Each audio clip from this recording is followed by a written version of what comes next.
quien es director del Economista, quien me da muchísimo gusto dar la bienvenida y saludar. Buenas noches, Luis Miguel, qué gusto tenerlo en este espacio. Muy buenas noches, Violeta. Buenas noches, Belén. Muy buenas noches. Para preguntarle, Luis Miguel, por la mañana la presidenta Claudia Sheinbaum pues ofreció su conferencia mañanera con estas pues noticias, prácticamente echando las campanas al vuelo, asegurando que se ganaron 90 días para la renegociación de los aranceles con un discurso pues bastante triunfalista. Dijo incluso que el TEMEC está a salvo. Quisiera preguntarle qué tan tranquilos debemos sentirnos en México con este aplazamiento y también pues qué tan cierto es este discurso triunfalista de la presidenta. A ver, creo que es positivo, muy positivo que se logre esta prórroga y simplemente podemos compararnos con Canadá, que es de todos los países con los que a los que Estados Unidos ha amenazado con aranceles. Es el único comparable porque es nuestro socio el TEMEC. Para Canadá no habrá prórroga. Dicho lo anterior, Violeta, me gustaría enfatizar, los 90 días van acompañados de un montón de exigencias que Estados Unidos está planteando a México y que seguramente darán noticia, en algunos casos generarán puntos de conflicto entre México y Estados Unidos. Trump dice, México aceptó eliminar inmediatamente las barreras no arancelarias que le pone a nuestras empresas y a nuestros productos. Barreras no arancelarias pueden ser las políticas de los aeropuertos de la Ciudad de México que limitan los slots para aerolíneas de Estados Unidos, que llevan la carga a un aeropuerto que les cuesta más caro. Pero también barrera no arancelaria es decretar, por ejemplo, que Pemex y Comisión Federal de Electricidad tienen ventajas constitucionales frente a cualquier competidor que quiera venir a México o que esté en México en el sector de energía, petróleo y sus derivados.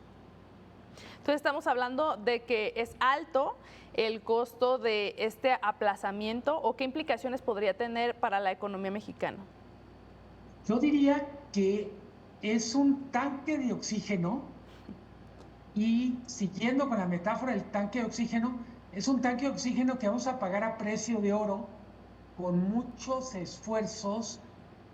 Van a ser 90 días donde México va a tener que cumplir con una serie de expectativas y demandas de Estados Unidos en temas en donde le ha costado trabajo a México cumplir, en algunos casos por motivos políticos, ideológicos, pero en otros simplemente porque tenemos una administración pública que con frecuencia no tiene capacidad de respuesta.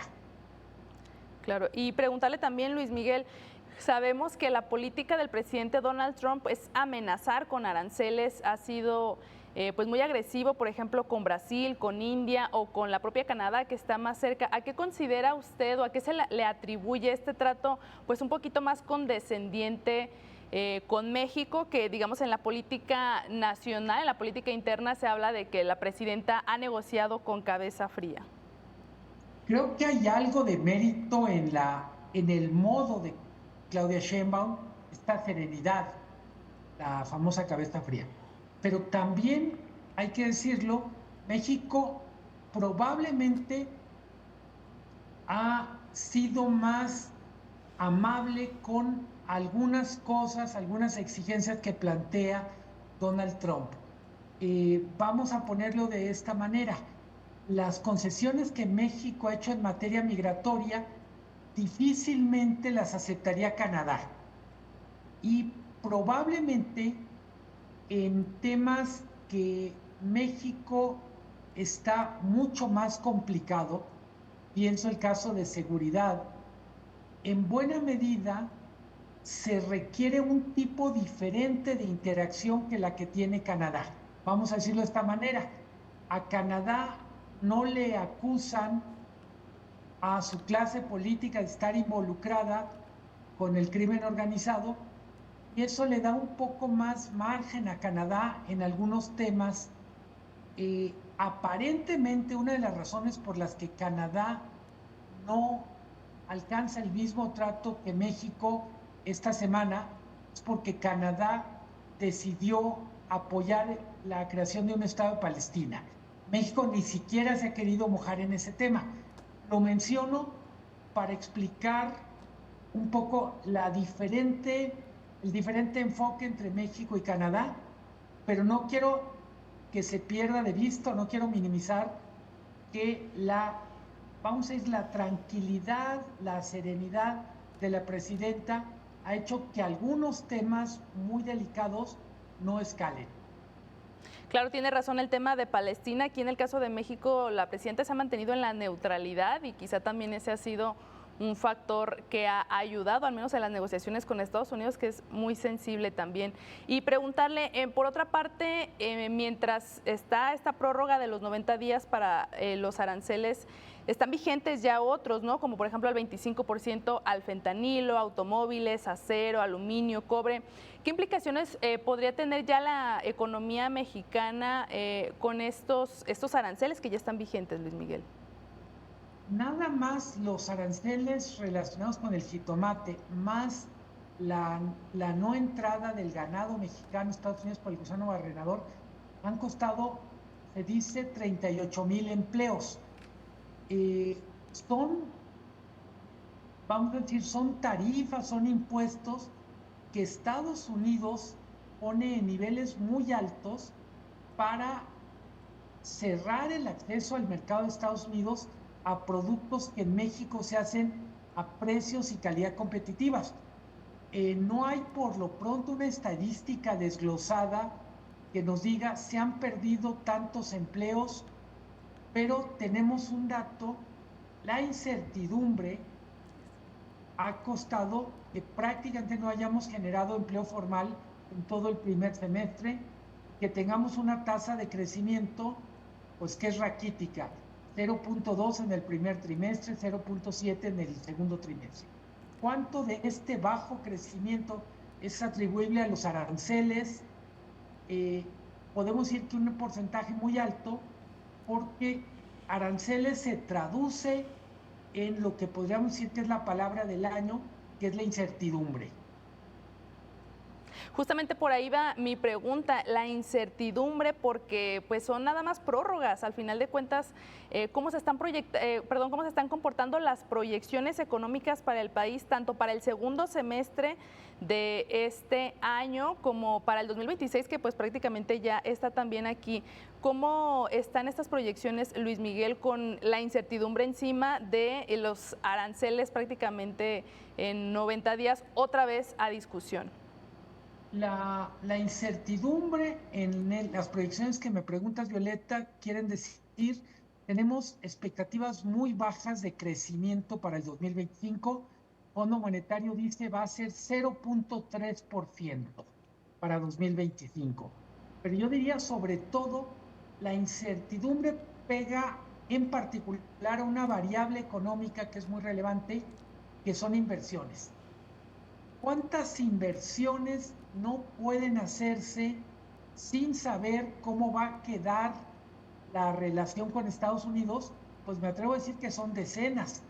Para Jalisco, que es una región exportadora muy importante en industria electrónica y en manufactura, pues cuántas empresas no están llegando o no están pudiendo ni siquiera hacer las cuentas de si van a ampliar la planta, si la van a dejar igual, si la van a reducir, simplemente porque esa respuesta no la podrán tener hasta que estén más despejado el cielo con Estados Unidos, más despejadas las incógnitas de esa complicada ecuación.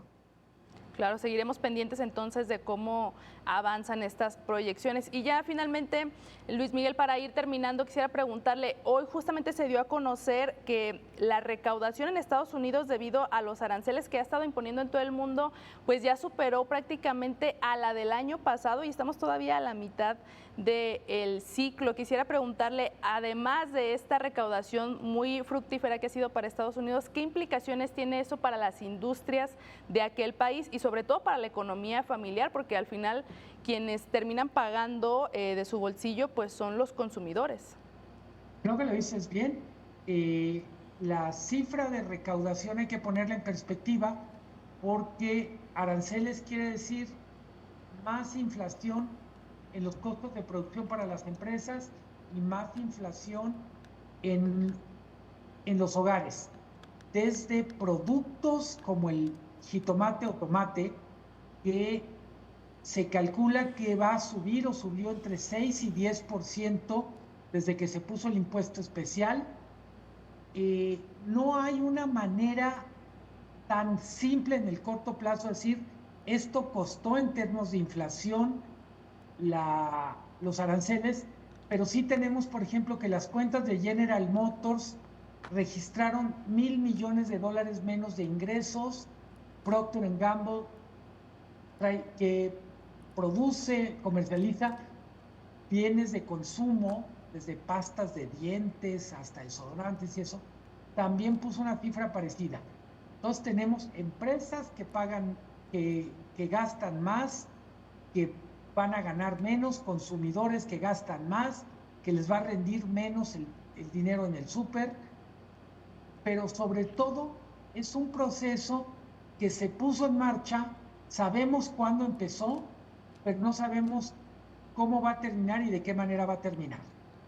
Claro, interesantísimo análisis, Luis Miguel, que por supuesto nos obliga a seguir pendientes y a seguir mirando con lupa el comportamiento de la economía. Muchísimas gracias por haber estado en este espacio y esperamos que próximamente podamos volver a entablar comunicación con usted. Con muchísimo gusto, Violeta. Un abrazo. Encantadas, muy buenas noches. Y vamos a una breve pausa.